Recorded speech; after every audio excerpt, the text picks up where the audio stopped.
Assalamualaikum warahmatullahi wabarakatuh.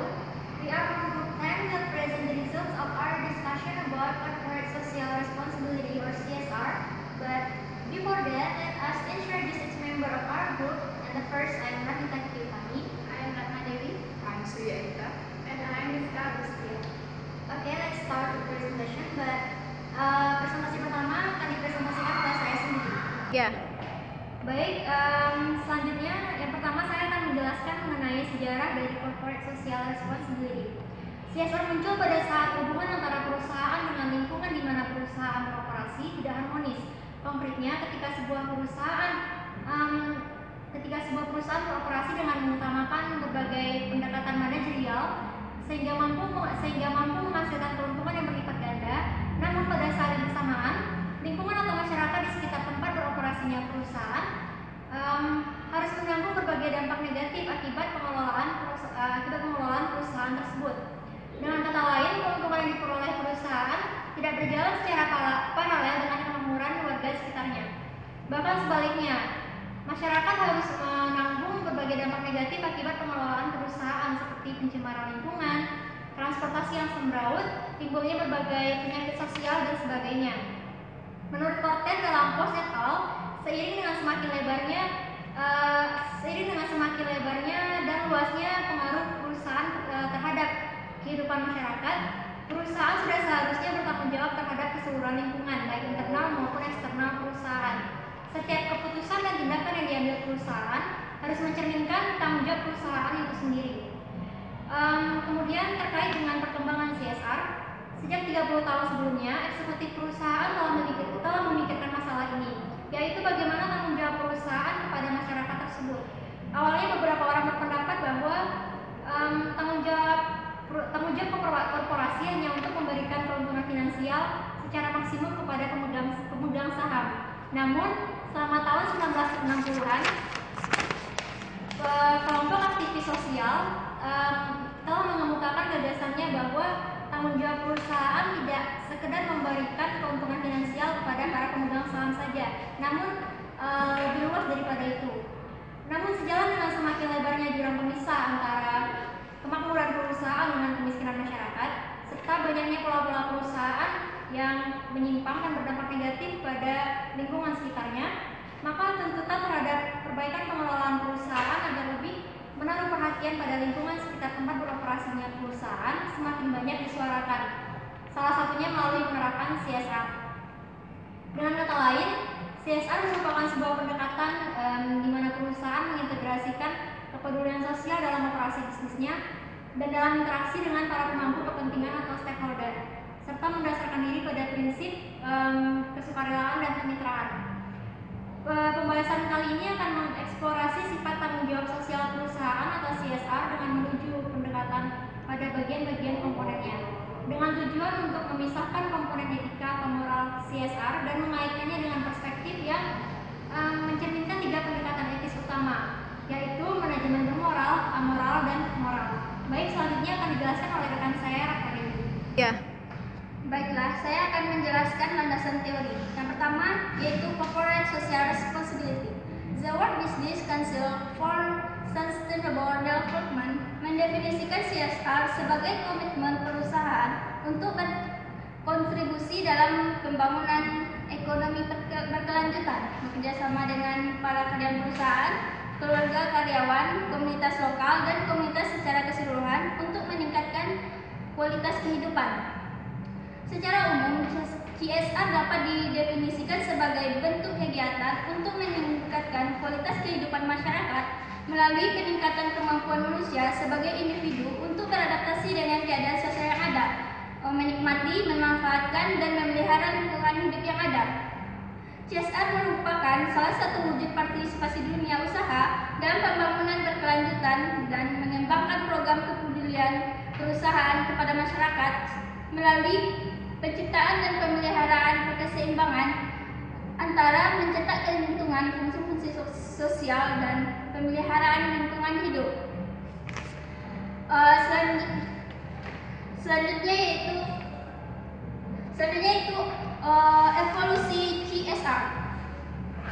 Pada awal tahun 1970-an mencatat babak penting perkembangan konsep CSR ketika para pemimpin perusahaan terkemuka di Amerika serta para peneliti yang diakui dalam bidangnya membentuk Committee for Economic Development, di mana CED ini membagi tanggung jawab sosial perusahaan ke dalam 3 lingkaran tanggung jawab, yakni lingkaran tanggung jawab terdalam, lingkaran tanggung jawab pertengahan, dan lingkaran tanggung jawab terluar.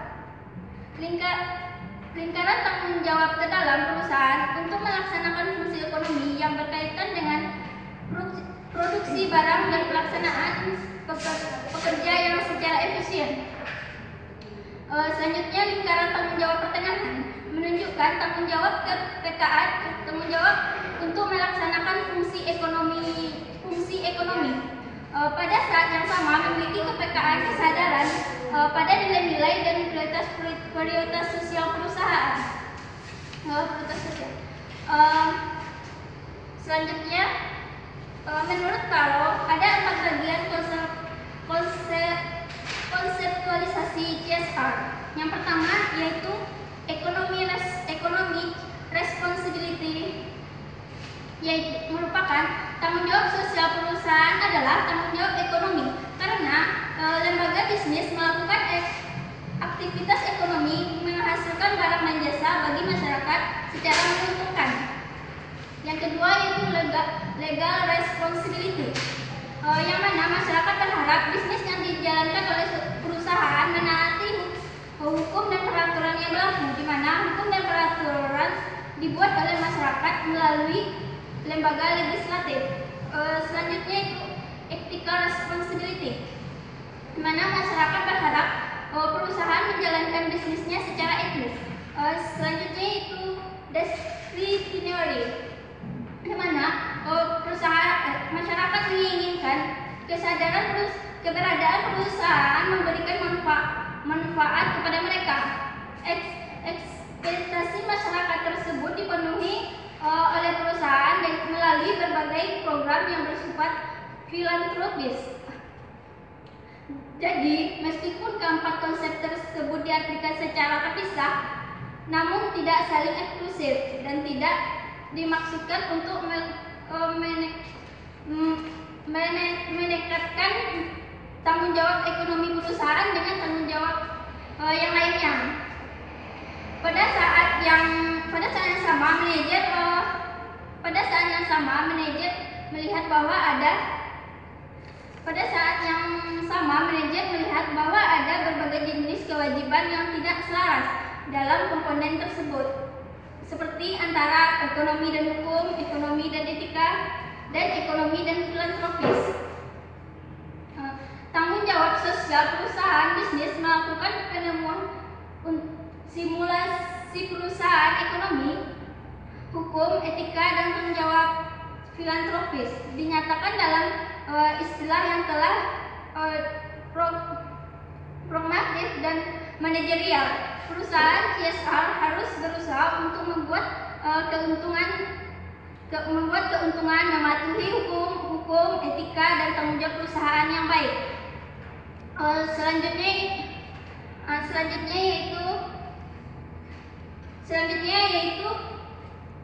Selanjutnya yaitu CSR dan stakeholder organisasi. Tantangan manajemen adalah untuk menentukan jasa stakeholder dan menerima pertimbangan dalam proses pengambilan keputusan. Yang mana artinya di dalam kelompok pembagian stakeholder terdapat itu stakeholder yang terorganisasi dan stakeholder yang tidak terorganisir.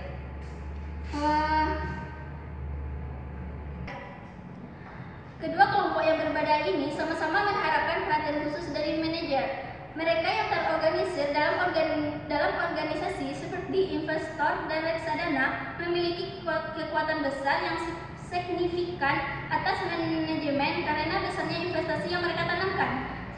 Sedangkan untuk mereka yang tidak terorganisir dalam organisasi, mereka lebih sulit untuk menjadi pertimbangan dalam proses pengambilan keputusan.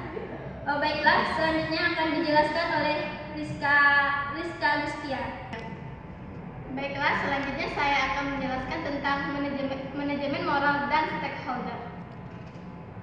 Hubungan antara tanggung jawab etis perusahaan dan kelompok utama pemangku kepentingan tujuannya adalah untuk profit orientasi kemungkinan dari 3 jenis etika dengan penekanan khusus pada manajemen moral. Jika kita menerima bahwa etika dan moralitas dari segi dasarnya identik di konteks organisasi, ada 3 jenis kategori deskriptif manajemen. Yang pertama yaitu manajemen bermoral.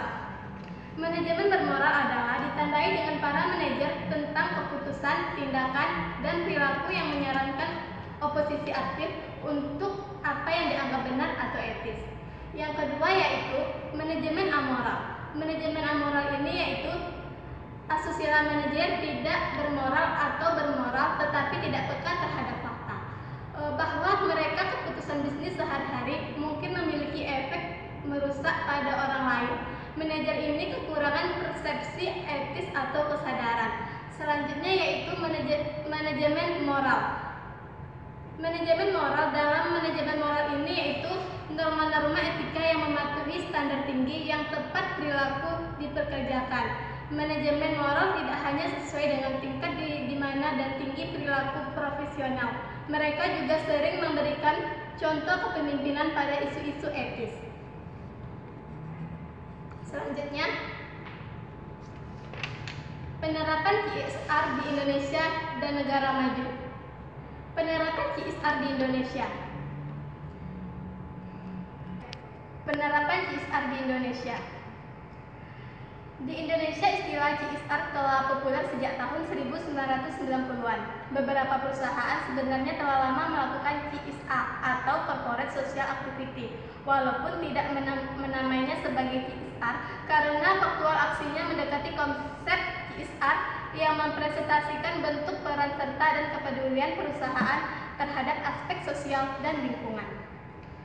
Salah satu contoh penerapan CSR yang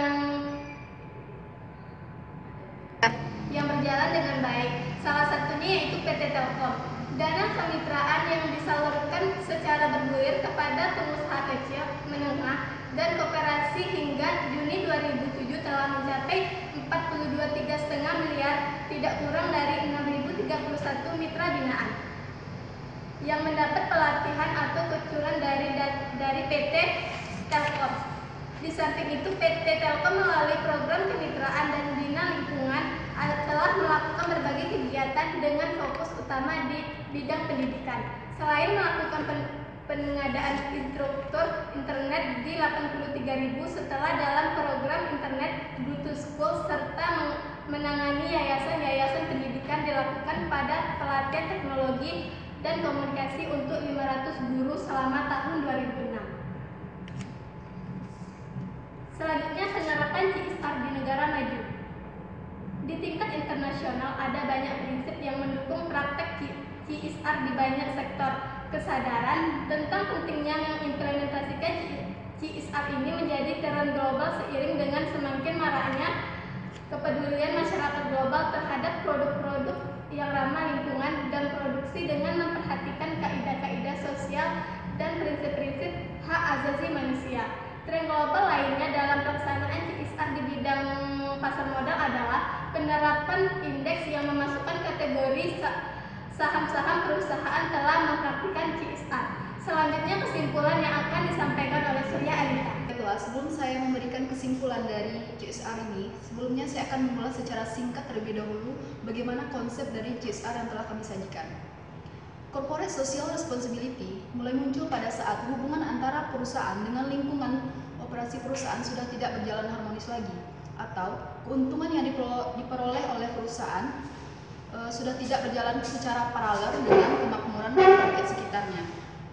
Sehingga dengan adanya CSR ini diharapkan dapat memberikan acuan kepada perusahaan bahwasanya tanggung jawab perusahaan tidak hanya sebatas pada memberikan keuntungan secara finansial kepada pemegang saham, namun lebih luas daripada itu.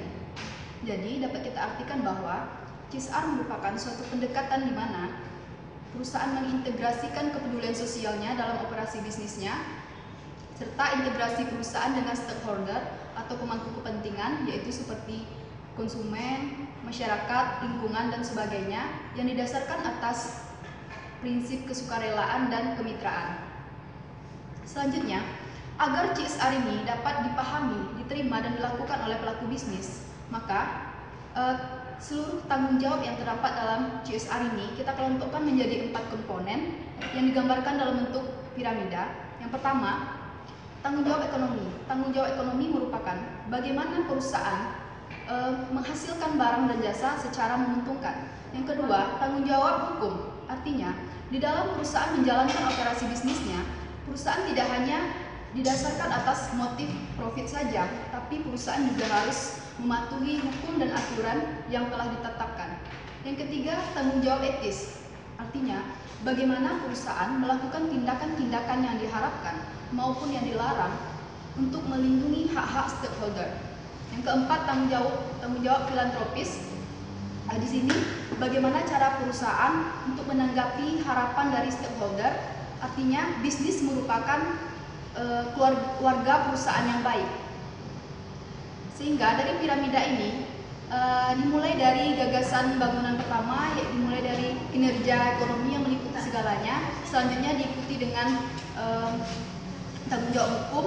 Artinya perusahaan harus mengikuti hukum yang telah ditetapkan, karena hukum merupakan bentuk kodifikasi dari perilaku yang dapat diterima oleh masyarakat dan tidak dapat diterima oleh masyarakat. Selanjutnya, perusahaan melakukan mana yang benar, adil, dan mengurangi serta meminimalkan kerusakan-kerusakan yang kemungkinan terjadi pada stakeholder ini.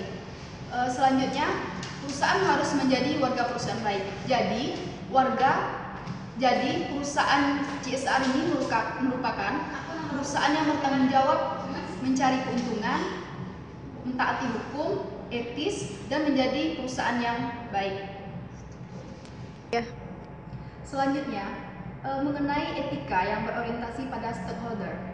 Ada 3 jenis etika yang berorientasi pada stakeholder ini yang ditekankan pada manajemen bermoral, manajemen amoral, manajemen moral. Manajemen bermoral merupakan para manajer yang bersikap, berperilaku, dan mengambil keputusan sesuai dengan yang dianggapnya benar dan etis. Padahal keputusan yang diambilnya ini sumbang dengan prinsip-prinsip etika yang berlaku umum.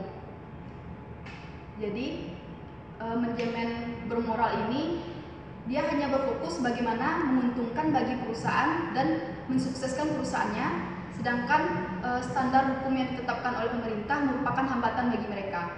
Selanjutnya, manajemen amoral, artinya asusila manajer yang tidak bermoral, atau mereka tidak peka terhadap fakta bahwa keputusan bisnis mereka mempunyai efek merusak kepada orang lain. Selanjutnya, manajemen moral. Manajemen moral memberikan contoh kepemimpinan terhadap isu-isu etis. Artinya, manajemen moral ini dalam melakukan operasi bisnisnya, selain mencari keuntungan, dia juga berpedoman pada aturan dan hukum yang berlaku. Jadi, dengan adanya etika moral ini dapat memperbaiki etika organisasi dalam perusahaan yang dituturkan dalam moral manajemen. Selanjutnya, mari kita melihat bagaimana penerapan CSR di Indonesia dan negara maju. Di Indonesia, penerapan CSR belum sepenuhnya merata. Hal ini dapat kita lihat dari jumlah keanggotaan yang tergabung dalam CVCD atau Corporate Forum for Community Development yang hanya terdapat 253 perusahaan. Padahal jika kita melihat regulasinya, semua perusahaan yang beroperasi di Indonesia itu diwajibkan untuk menerapkan program CSR yang diatur dalam Undang-Undang Nomor 40 Tahun 2007 mengenai perseroan terbatas serta Peraturan Pemerintah Nomor 47 Tahun 2012 mengenai tanggung jawab sosial dan lingkungan perseroan terbatas. Hal ini dapat kita lihat bahwa perusahaan masih banyak belum menyadari bahwa arti penting dari penerapan program CSR ini. Padahal jika kita lihat di masa yang akan datangnya, itu akan memberikan prospek yang baik kepada perusahaan, karena CSR pada dasarnya bukanlah biaya bagi perusahaan, melainkan investasi. Selanjutnya mengenai penerapan CSR di negara maju. Di negara maju, penerapan CSR sudah jauh lebih berkembang dari Indonesia karena kondisi sosial dan ekonomi di negara maju sudah lebih baik dari Indonesia. Selain itu, kesadaran perusahaan di negara maju sudah lebih tinggi dan mengikuti perkembangan terbaru. Di negara maju itu sudah diterapkan adanya konsumen etis. Konsumen etis ini artinya